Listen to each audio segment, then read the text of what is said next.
Hello and welcome to a new podcast from We the 15, the biggest ever human rights movement aiming to end discrimination of persons with disabilities, who make up 15% of the world's population. We the 15, Access All Areas, is made by the same team behind A Winning Mindset Lessons from the Paralympics, which was the award-winning official podcast of the International Paralympic Committee. My name is Andy Stevenson, I'm a sports broadcaster, and I happen to have a disability myself. Join me in this new series as we take a look at society and investigate how attitudes can be changed to create more opportunities for persons with disabilities, as well as improving representation and amplifying a range of diverse voices. This episode is all about education, something that wherever we come from, whatever our background and whatever our disability might be, is absolutely vital to all our lives. I'm delighted to say I'm going to be speaking now to Liz Johnson, a former Great British Paralympic swimmer who won gold in Beijing, silver all the way back in 2004, which is going to make her feel very old, and a bronze medal at London 2012. And a few years ago, she launched The Ability People, the UK's first disability employment agency, aiming to help companies recruit disabled people without discrimination. And Rodrigo Hubner Mendez, founder and CEO of the Rodrigo Mendez Institute, a non-profit organisation whose mission is to guarantee that every child with a disability has access to quality education. Rodrigo, Liz, hello to you both and thanks for joining us. Hi, Andy. Thank you for the invitation. Hi, Andy. Thanks for having me. Liz, I'm going to start with you. Take us all back to your own school days. I know you were born with cerebral palsy, so did that disability affect your education in any way? I think for me, I was really fortunate that my mum was a teacher, and it had a massive impact then on how I experienced the education system. So, and I'm old, right? So it was a long time ago. And you're younger than me, so there was a bit more freedom in that. So I actually went to school initially at her school where she taught. And actually, I don't think that was much to do with my disability in hindsight. I think it was more to do with the logistics and childcare and all of those things. But it did mean that she knew what I was going to come up against, right? And so we would always problem solve initially. So I remember, like, in my reception class, there was a pair of left-handed scissors that had my name on them that she had bought. And actually, she taught in that school right up until she passed away, and therefore every time I went back into that room, those scissors were still there. Oh, like wow. I didn't carry, like I must have got a new pair in every class. She must have given me a new set every year, but like things like that. So I think for me, like, I have a really positive experience of school, and positive memories of it. I mean, it wasn't without its challenges, but I think the older I'm getting and the more I can look back retrospectively, I realise how much effort my mum put into ensuring that I had the most equitable experience possible. Because I think like with so much, it's often a postcode lottery, or in terms of what's available. Similarly, in terms of the teachers you encounter and the experience and the attitudes that they have. And I guess the people that are in your classroom too, like it adds up. But overall, I would say that if I look at my primary education, my secondary education, and then the university experience, and even nursery, I have fond memories of school. Do you think that the other teachers learnt from your mum? Neither of my parents were a teacher, but I can relate to some of what you're saying here, in that, you know, when I was at primary school, secondary school, I was one of a handful of children who would have been considered to have a disability at that time. But I always got the impression that me being in their class meant that the teachers had to sort of think a bit more broadly, and they sort of, I guess, had to up their game a little bit, not just in the way they treated me, but how they thought about how they handled the other children as well. Yeah, no, I think for me, we did a lot of the problem solving at home. Like, I think with my mum being a teacher, she knew what was coming, if that makes sense. She understood the system. So I remember at various points of my school journey, different things happening. Like I remember being in reception and I wore my leg splint. One of the children said to me, "What's that thing on your leg?" And so I went to answer it, like with the knowledge that I had and the language that I had at the time, even as a 4-year-old. So they've asked me a question, but the dinner lady interjected and was like, tell them to mind their own business. It's none of their business, right? And I was like, okay. And I was 4 years old. So I was like, right, mind your business. Not your business, fine. I'm not telling, like, okay, I shouldn't tell you. But like I said, dialogue was always really open in our house. And on the way home in the car, I was telling my mum what had happened. And she said, no, she said, that person asked because they didn't understand. They've never seen it before. And they weren't rude about how they asked. But her point was, when people treat you poorly or leave you out, or it's because they don't understand. So like, it's not your responsibility to educate everybody, but choose, like, it was almost like choose what you say and when, because then they won't be scared of it. They just want to know why you've got that, because they don't have one on them. They weren't asking anything like personal, really. And I was only going to say, like, literally, I was going to say, oh, it's my leg splint. You know, my right leg's shorter than my left leg. And it helps me walk. That was all I was going to say. Stops me falling over, helps me walk, stops me falling over. But it was the dinner lady that was like, you know, because they weren't comfortable with disability. So, yeah, I think constantly then people were being exposed to disability on a regular basis, and like realizing that there was more than one way to do something. And I think that's the biggest thing that teachers learn, is that actually what's the objective here? And this is how I live my life now. And like in my working world, when I'm trying to support others, I'm like, look, let's not focus on like how somebody does something, but let's look at what they're trying to do and what's the best way to do that. And I think for me, so like that was one of my first experiences, I think, of having advocate and realizing that actually, no, not everybody got it. And actually sometimes people have the best intentions and they think they're doing you a favor, but actually it can be detrimental to the progress that we make through school. Like there was always things like when I went to high school, you know, you got to button your shirt up. But again, my mum Velcroed the top 3 buttons of my shirt, of every shirt that I had. That it was the little details that enabled me to be the best version of myself at all times. And Rodrigo, I've been reading so much about your institute, the Rodrigo Mendes Institute. You won't be surprised to hear. It's fascinating stuff. Can you tell us what it's set up to do?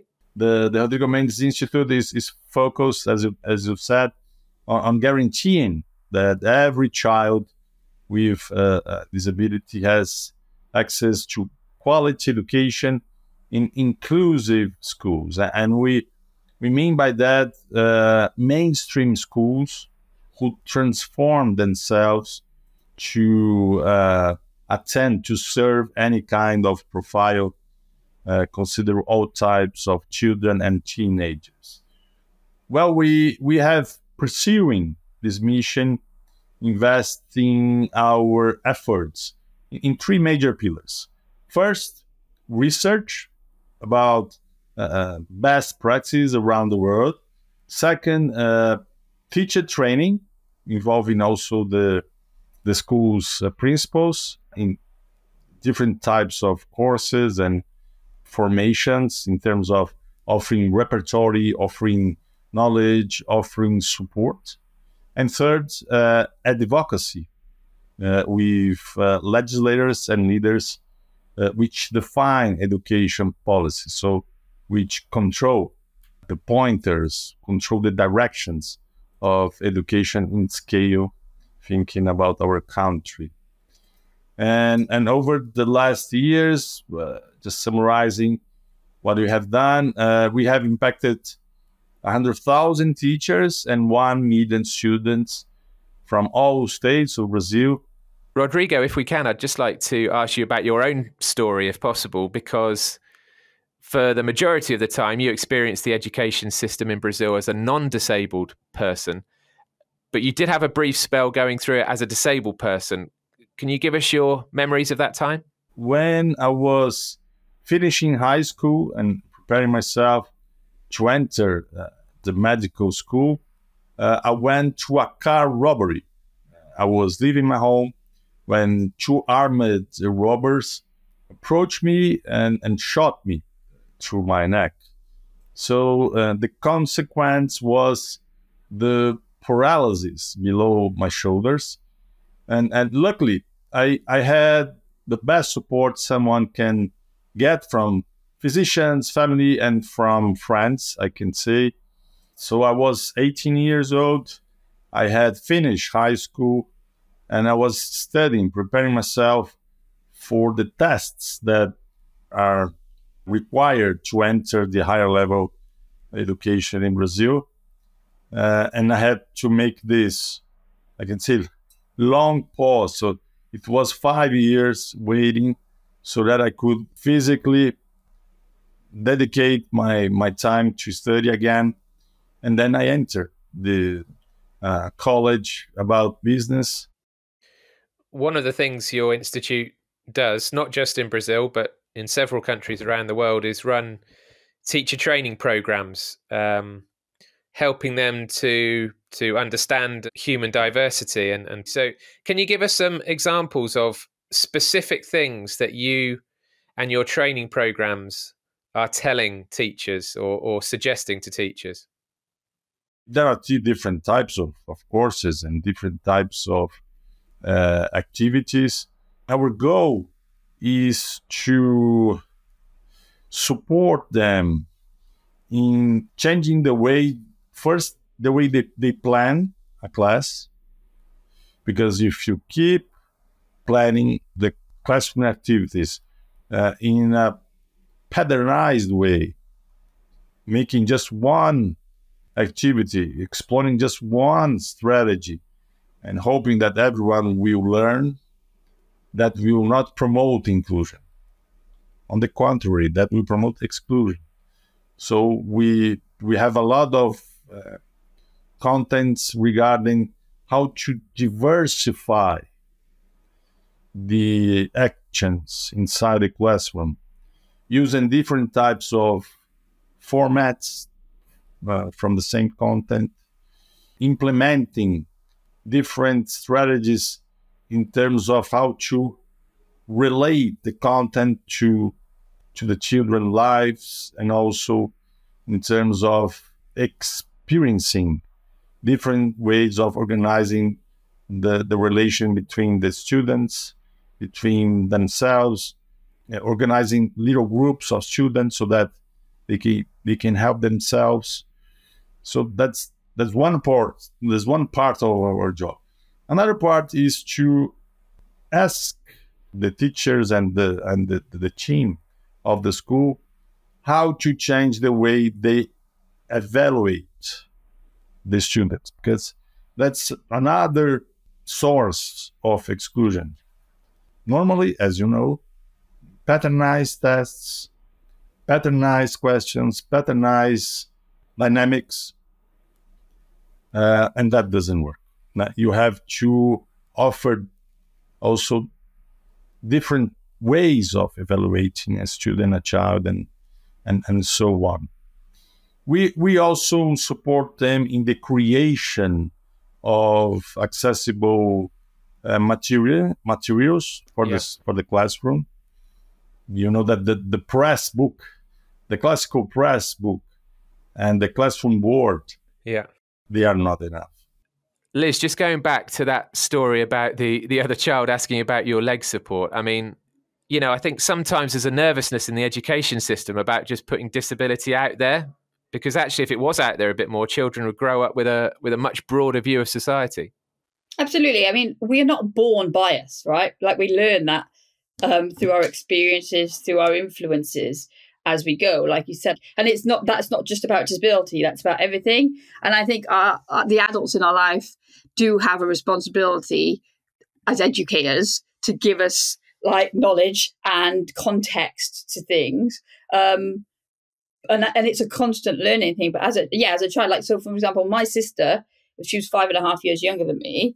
And so by the time she was that age that you're talking about, 5, I was already swimming in the para-swimming world. And so she would be on poolside, because everybody knows a swim meet can be quite boring if you're not swimming it, like in it or working at it. So she'd be looking for a job, and she'd be like getting people's limbs and taking them down the other end. She'd be pushing people's wheelchairs. She'd be helping. Like, she was very exposed to it, and it was normalized for her. And so, like, she would never say to us, like, oh my goodness, look at that person who is different, or that person with a wheelchair, or that person with a prosthetic leg, or whatever. Yeah. She would always comment on the quality of it. Yeah. So she would be like, why don't they have a better one? Like, where, like, they could have that one, you know, like I mean, I don't know if I can make, but, you know, like they'd be like, she'd be like, they could have an RGK wheelchair or a Quickie wheelchair. Yeah. Why have they got that that heap of junk. Like, they're not going to be able to get anywhere in that. Do you know what I mean? So, and you're right. So it's all about, it's not scary. Like, disability isn't scary, but the way it's portrayed and people's experiences of what it represents mean that's what's embedded. So that's why, to your point, teachers are like, because they don't want to get it wrong. But they also, again, it goes back this underlying idea of ableism, and that somebody should have all the answers, and like we're all trying to be a certain way. Like there's this ultimate individual that we're all trying to get to. I mean, in the UK for sure, like in the teacher training program, there's a very, very small piece, an element and module in the grand scheme of things on teaching people who have disabilities, right? I'm very against having like a module that is just about like embed it in everything you do. Like inclusion should be embedded across an entire program, because otherwise people sort of compartmentalize it and pigeonhole it and box it in that one thing. But actually, to be truly inclusive, it needs to be across everything, all the time, all the content, because ultimately it's just the principles of human interaction.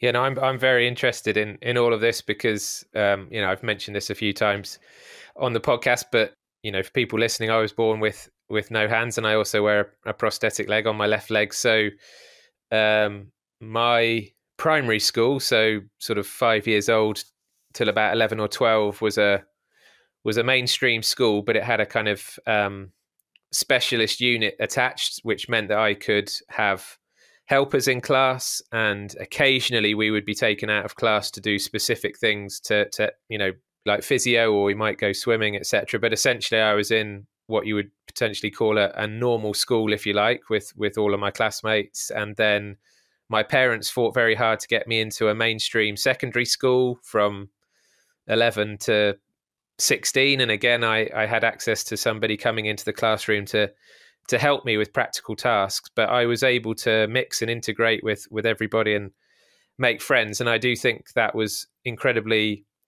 important. As I say, like my parents actually had to fight very hard for that, because the local education authority, wanted to send me to a special school. But I think going to a mainstream school enabled me to go on and go to university and, do all of the other things I've gone on to do in my life. So this is a subject I'm very interested in and passionate about. And one of the things that strikes me, Rodrigo, when you're speaking is that the ironic thing about this is that children in particular are very accepting of people looking different.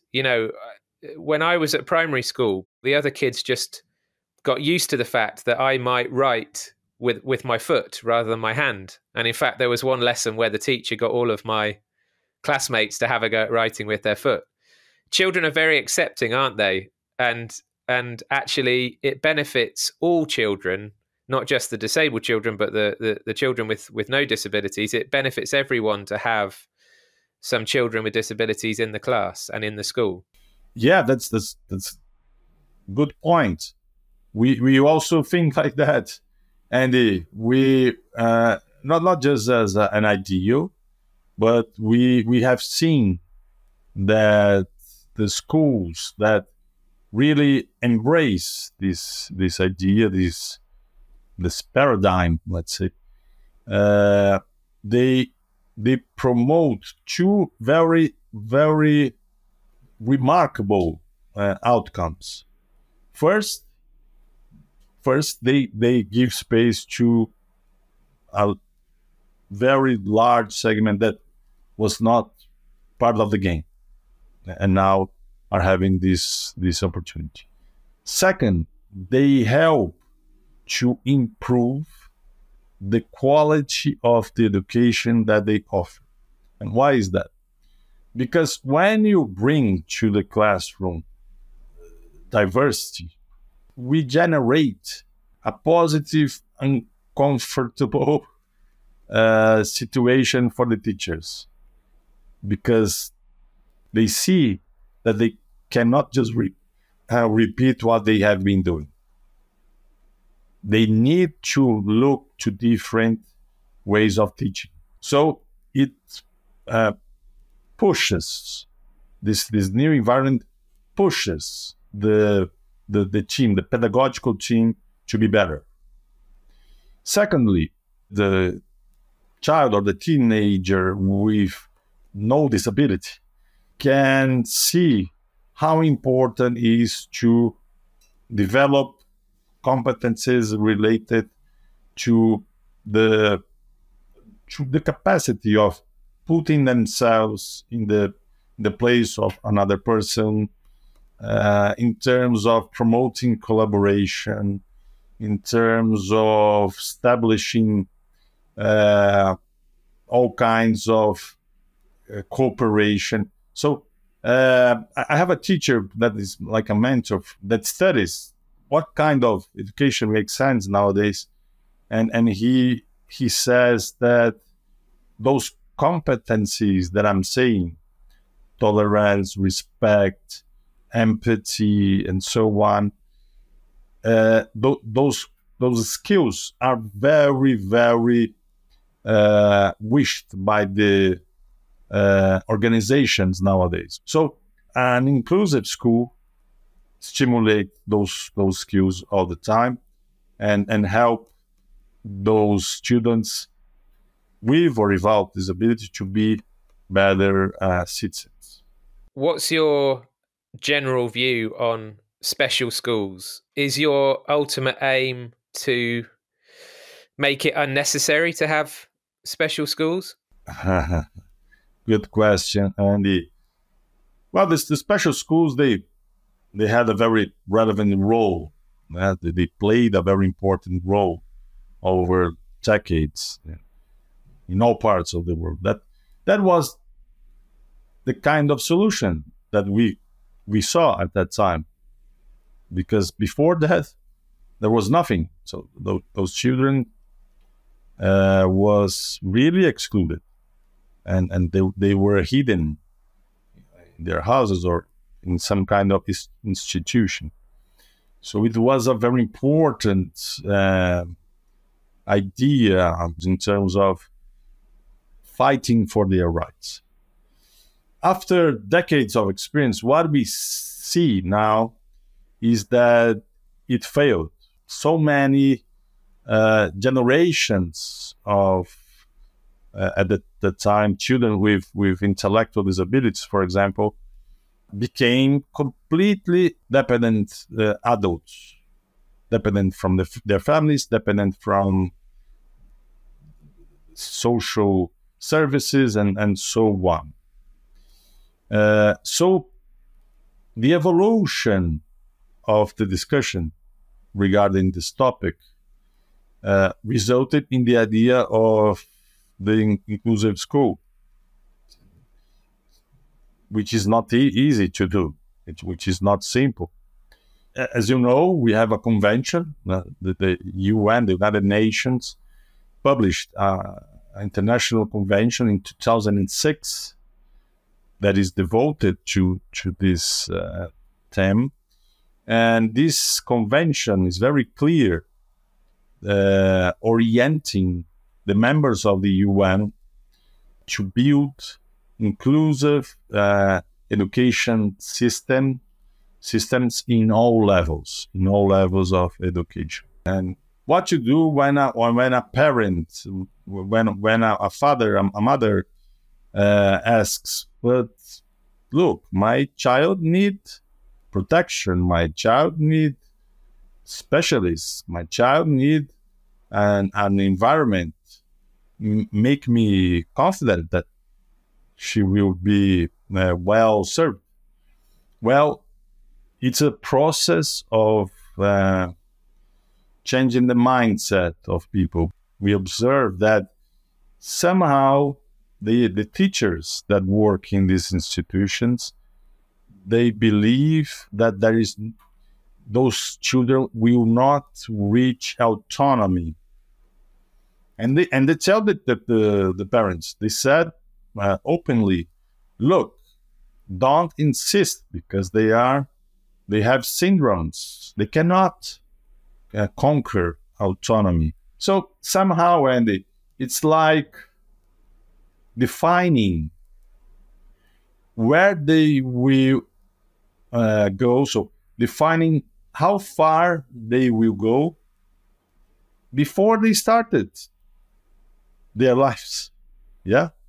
So it failed, did not work, and the inclusive schools came as another proposal trying to really just finalizing, really stimulate, really challenge. That's an important word. What I see is that a special school classroom does not challenge the child, and that is fundamental in terms of human development. Do you see any disabled teachers when you go around doing your work with the Institute? Okay, not so many. Yeah, not so many. No, because they would obviously be doing your work. You were right. Every single day in the classroom. Yes, because they are the result of a former generation that when the segment of disabled people did not have good education, consequently had no education to become teachers, But what we are doing, we are investing to change the future. Because if we change the current generations, probably what we have in 20, 30 years will be a different scenario.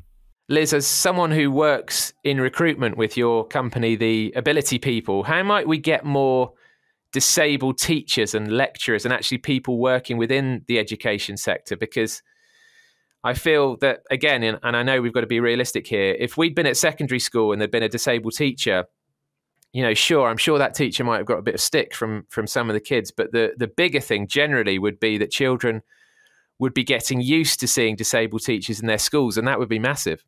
So I think we do a lot. We don't often do the direct recruitment, but we always support with the recruitment, because to your point, a lot of it is that either the initial process to get someone in through the door isn't set up for someone who's different to showcase what they're capable of. But similarly, a lot of the time the people recruiting aren't comfortable with what disability represents, because there are examples Hannah Russell, former Great Britain Paralympian, she's a teacher. Mackenzie Cohn of the USA, another swimmer, but lectures, it is possible. And I think, but people don't always understand what's required or where the responsibility lies in terms of, and I think when people always, again, assume that a person with a disability is going to need more help or more assistance, but they see that as being the problem with the individual. But actually, it's not the problem with the individual; it's the problem with the system and the society and the process. So it's about looking at what are the unnecessary barriers and how do we remove those. So if you've got a visually impaired teacher, you're like, well, how can they do that? Because they can't see the class. Well, no, but they can have a personal assistant who's got eyes that can see the class, and their responsibility then is to support the teacher in that manner. It doesn't mean that the individual with the visual impairment isn't capable of being a very good teacher. Someone might say an overused phrase, but if you can't see it, you can't be it. And it goes back to, like you said, that idea of children aren't born biased. Children don't judge. They might ask questions, but they mostly always come from a place of, I've never seen this before, I'm trying to gather more knowledge. It might not come out in those words, especially when you're younger, but if you normalize that exposure, then people don't think anything of it. And I think so in terms of getting more teachers with disabilities and disabled teachers into schools, it's looking at what does the training look like? What does the recruitment process look like? What is the messaging in the job adverts? What is where are they held? Where are the courses run? Are those venues accessible? In 2024, there's enough information out there. There's been enough research. There's enough examples of success for us to actually stop and look at what needs to be done to create that equitable environment. It doesn't mean that every person with a disability wants to be a teacher or should be a teacher, but it means that if that is where your skill set lies and that is what you're born to do, then having a disability should not be the reason that you do not do it. Which leads us nicely on to take us back to 2018 and tell us how the Ability People came about, first of all, but also what its kind of mission statement is. The reason the Ability People came about in the first instance was once I retired from sport, I realized that I had been very fortunate. Like as a person with a disability, a Paralympian is a privileged position, right? There's a bigger chunk of people in society that that want to go out and get a job and pay their bills and live their life than there are that want to go to the Paralympics. But everybody understands sport, and everybody, rightly or wrongly, will appreciate that a gold medal at the Paralympics has represented that you are able to apply yourself and achieve in that arena, right? So now I'm like, right, so I've got a platform here to make a difference. People will, they might not, once I start talking, they might stop listening, but they will at least let me in to talk to them. So how can I create something that showcases this on a wider scale, right? So, and from then I saw a stat on the news about the employment gap for disabled people, and the fact that it hadn't moved in a decade. And it was high. It was like 33.4%. But the number was shocking. But for me, what was more shocking was the fact that nobody had done anything about it in 10 years. And nobody saw that as an issue. Because I was like, hang on, let's replace disabled or disability with gender or skin colour or race or age. And all of a sudden, they would be uproar. Like, that wouldn't happen. So I was like, what can I do? And I realised, like we've talked about already, Andy, one of the biggest blockers to opportunities for people with disabilities is the wider society's understanding of what disability represents, and not having those role models and not having that visibility and not having that space. So the Ability People was set up with the mission of making different normal, because it's everywhere. Difference is everywhere. And there's certain differences we accept, right? And there's certain ones that we don't, because we don't understand. So that's our main mission, still is, and creating those authentically inclusive environments. So I was like, if we can create something where people can see it working, then they'll get on board and then they'll believe in it. So I was like, right, we'll look at removing all the unnecessary barriers. And that's why we started in recruitment, because my co-founder, he'd been in recruitment for over 30 years. And he had similar frustrations for me, but he was coming at them from a different angle. And he said, well, recruitment shouldn't have any barriers, not the process for the talent to get through, but as a recruiter, you can do it from anywhere. You can work to whatever hours, there's a lot of technology involved. So that's what we did. And we said, we're only going to employ people who are deaf, disabled, and neurodivergent, or have a medical condition of some kind. So it's quite broad. It's not basically where traditional working wouldn't work for you. Recruitment wasn't the issue. Recruitment processes and attitudes and understanding was the biggest challenge. So we spent most of our time helping, supporting, or counselling the recruiter or the organisation on how to make it so that talent got a fair assessment, a fair go, a fair opportunity to enter. And similarly, the disabled talent themselves and the talent with disabilities, with them, it was all about how to advocate for themselves or helping advocate for their needs because they weren't comfortable to do so. I've got a quote here, I think this is from UNICEF, saying, with good quality education in place, such as well-trained teachers and strong peer support, as many as 80 to 90% of children with disabilities can be educated in mainstream schools with only minor additional support. So that backs up exactly what you've been saying. And I know that your Rodrigo Mendes Institute has worked with UNICEF on a program that focuses on physical education, PE, basically sport, really. Tell us about that.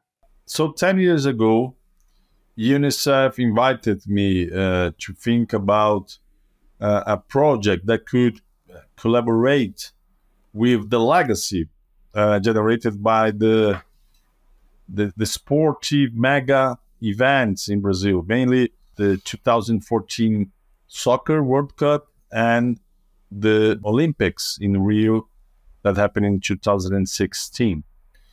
So after analyzing the social priorities of our country, we decided to concentrate our attention on reducing the exclusion of people with disabilities due to 2 reasons. First, in Brazil, this segment represents around 30 million people who face deep levels of discrimination. And second, we know that the majority of the children that are outside school have some kind of disability. So what we did was to create a teacher training course that focus on changing the way the teachers explore physical education in the classrooms, in the schools.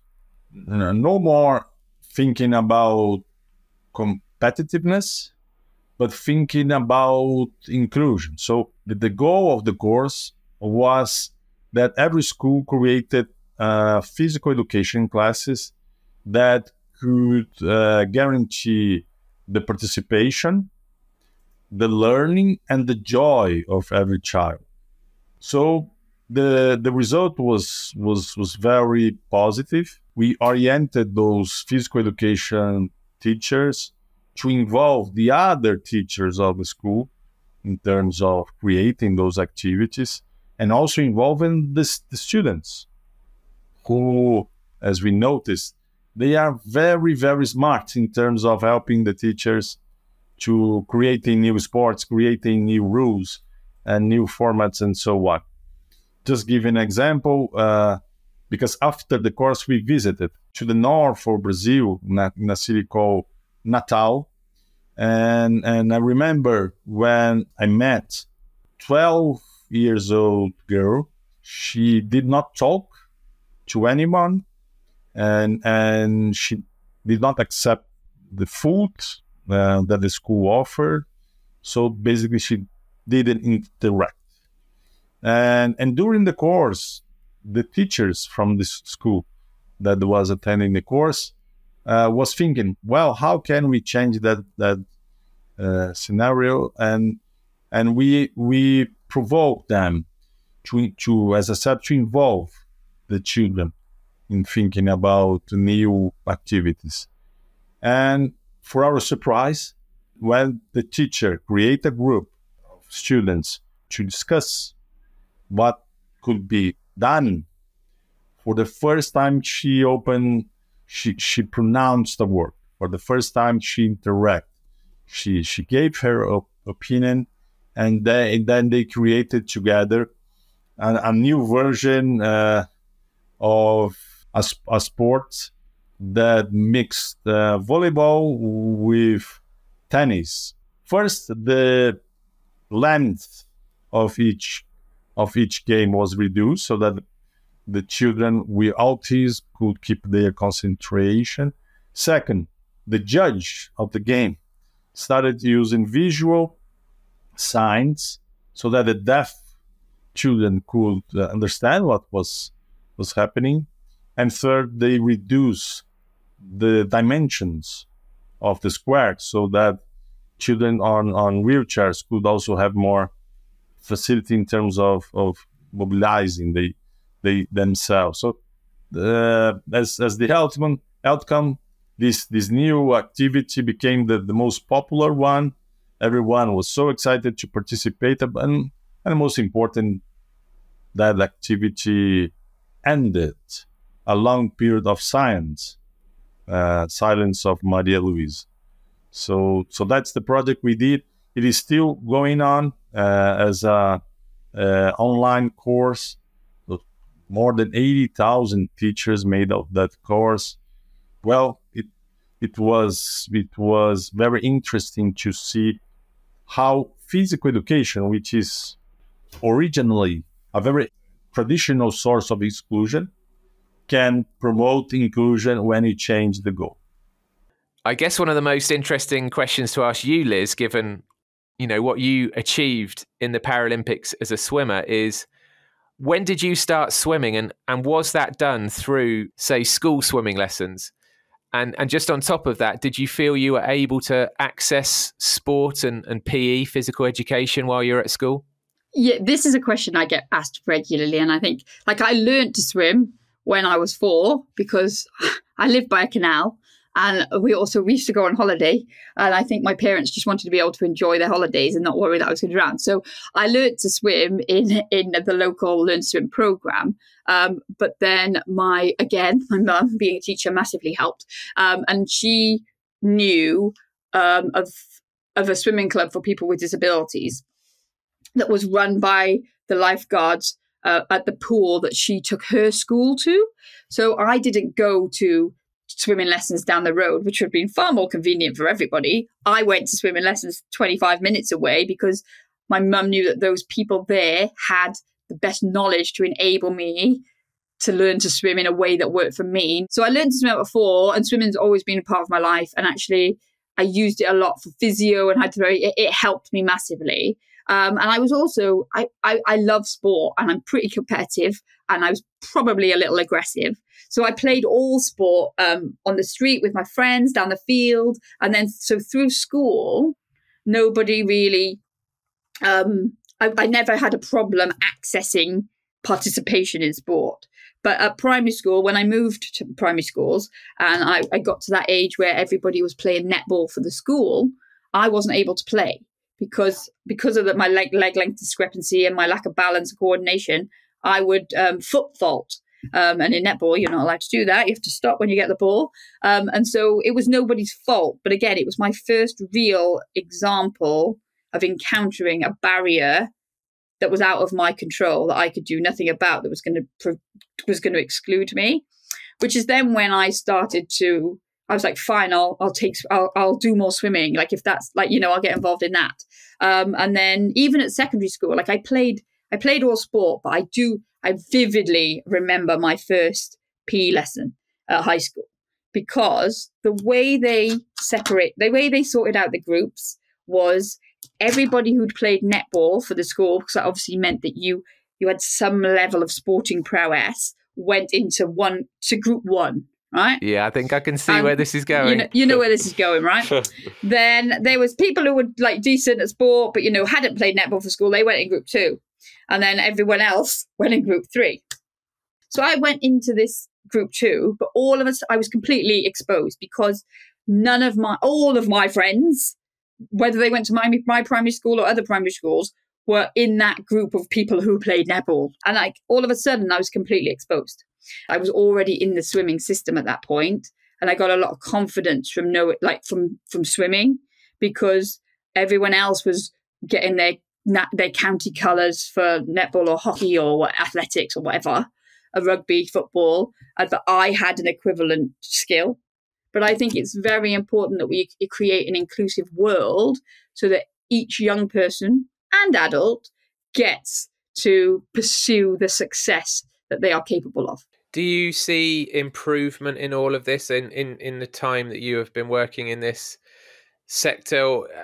I mean, I'm sure there must be days where you feel like you're banging head against a wall because sometimes, I guess, in all sorts of areas of life to do with disability, it's sort of 2 steps forward, 3 steps back, or it takes a long, long time to get to where you want to be. So, day to day, are you feeling very positive about where we are, or frustration still exists?